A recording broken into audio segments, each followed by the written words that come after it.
Nesta terça-feira, a Chapéu do Vovô realizou a edição 2018 da tradicional fogueira. A festa aconteceu na sede da quadrilha. A turma começou os preparativos bem cedinho. Teve muita pamonha, quentão, cachorro-quente e outras comidas típicas do mês de junho. O presidente da Chapéu do Vovô, Cristiano Dias, fala sobre a importância de realizar todos os anos este evento.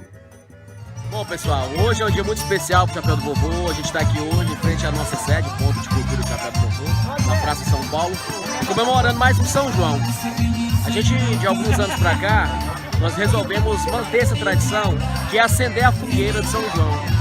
Devido à nossa agenda, que é muito corrida, a gente não conseguiu fazer isso no dia de São João. Mas a gente está aqui hoje para manter essa tradição, que é comer, que é beber ao redor da fogueira, que é festejar e comemorar, ter esse convívio, para manter essa tradição que vem se perdendo nas cidades grandes, principalmente em Goiânia, essa convivência da comunidade, dos dançarinos, das pessoas estar ao redor das fogueiras.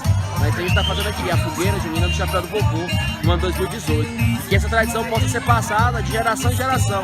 E é um momento de confraternização, um momento que a gente dá uma pausa da temporada junina para poder estar vivendo, em comunidade, vivendo entre os dançarinos, conversando, jogando conversa fora, confraternizando. Esse é o verdadeiro sentido do São João. A gente está aqui vivendo em comunidade com os nossos brincantes. O que não faltou foi alegria. Teve truco, muito forró e música ao vivo.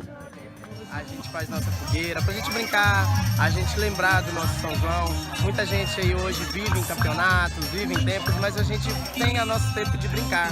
Então a gente brinca bastante, a gente tá aqui pra isso, pra se divertir. A gente vem se confraternizar, a gente vem comer, vem beber, vem jogar truco. Porque isso é chique 10, isso é beleza pura. Foi um momento de confraternização em família, na certeza que não perdemos e nem iremos perder as nossas raízes juninas. Chapéu do Vovô